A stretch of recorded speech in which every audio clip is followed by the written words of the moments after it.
Welcome everyone. तो अभी हम पढ़ेंगे एचसीएफ के बारे में कि एचसीएफ क्या चीज़ है।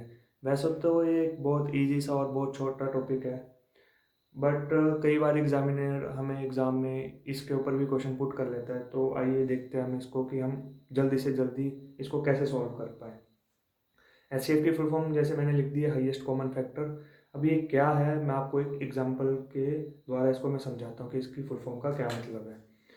जैसे हमें एग्ज़ाम में फाइंड करने को आ गया कि 2 और 4 का एचसीएफ निकालो, तब इसका मैं बताता हूँ कि इसको कैसे निकालेंगे। हम एचसीएफ निकालने के लिए हम एक ऐसा नंबर देखेंगे जो कि सबसे बड़ा हो और इन दोनों में कॉमन हो। इस केस में मेरे को 2 ही एक ऐसा नंबर दिख रहा है जो दोनों में कॉमन भी है और सबसे बड़ा भी है। जैसे 2 को मैं लिख सकता हूँ 2 × 1, और 4 को मैं लिख सकता हूँ 2 × 2 × 1। तो 2 एक ऐसा नंबर है जो दोनों में कॉमन है और वो सबसे बड़ा है। 1 भी है बट 1 छोटा है, 2 बड़ा है, तो इसलिए इसका एचसीएफ 2 आ जाएगा। तो ये जो हाईएस्ट कॉमन फैक्टर है, हाईएस्ट का मतलब सबसे बड़ा, और कॉमन फैक्टर दोनों में कोई एक फैक्टर जो है वो कॉमन आ रहा होगा और जो बड़ा होगा। इस केस में 2 भी कॉमन था और 1 भी कॉमन था, बट जो बड़ा था वो 2 था, इसलिए हमने 2 ले लिया। आइए अब हम दूसरे एग्जाम्पल पे मूव करते हैं। अगर हमें 2, 4 और 9 का एचसीएफ फाइंड करने को आ जाए तो हम इसको कैसे करेंगे। पहले हम देखेंगे 2 और 4 का और 9 का। जैसे 2 और 4 एक ही फैमिली के मेंबर्स हैं, और 2 और 4 का तो इसमें 2 आ जाएगा, बट 2 और 9 के केस में कोई कॉमन नहीं आएगा। जब कभी भी कॉमन नहीं आए कोई भी एक नंबर, तो उसका एचसीएफ हमेशा ही 1 होगा। मैं बताता हूँ 1 कैसे होगा। 2 को हम लिख सकते हैं 1 × 2, 4 को लिख सकते हैं हम 1 × 2 × 2, और 9 को लिख सकते हैं 1 × 3 × 3।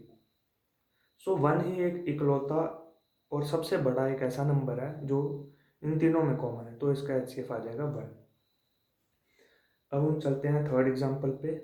अगर हमें 2, 3 और 4 का एचसीएफ फाइंड करने को आ जाए तो हम कैसे करेंगे। अब ये भी वही है, 2 और 3 में कोई कॉमन नहीं आया और 3 और 4 में भी कोई कॉमन नहीं आया, तो इसका एचसीएफ डायरेक्ट हम 1 लिख देंगे। आइए इस वीडियो के बाद हम लास्ट एग्जांपल पे मूव करते हैं। अगर हमें 54 और 76 का एचसीएफ फाइंड करने को आ जाए तो हम कैसे करेंगे। अब बहुत से बंदे ये गलती करेंगे, वो देखेंगे कि 54 और 76 में कोई कॉमन नहीं आ रहा, तो वो डायरेक्टली इसका आंसर 1 लिख के चले जाएंगे, जो कि गलत हो जाएगा। मैं बताता हूँ कैसे। आइए पहले हम क्या करते हैं, हम 54 को ब्रेक करते हैं।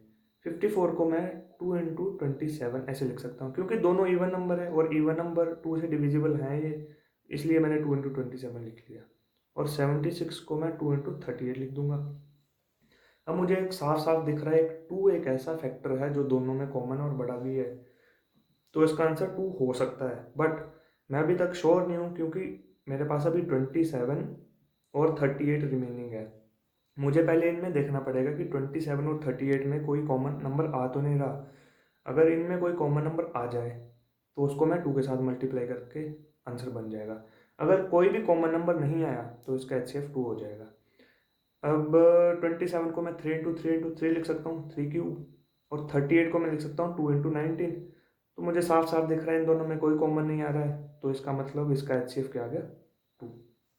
क्योंकि 2 एक ऐसा इकलौता बड़ा नंबर है जो इन दोनों में कॉमन आ रहा है।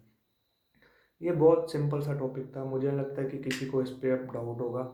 अगर आप में से किसी को इस वीडियो में या कुछ समझ नहीं आया या कोई और एग्जांपल आप करना चाहते हो जिसमें आपको डाउट है, तो आप कमेंट सेक्शन में अपना मैसेज पिन कर सकते हैं, मैं रिप्लाई ज़रूर करूँगा। Okay, thank you.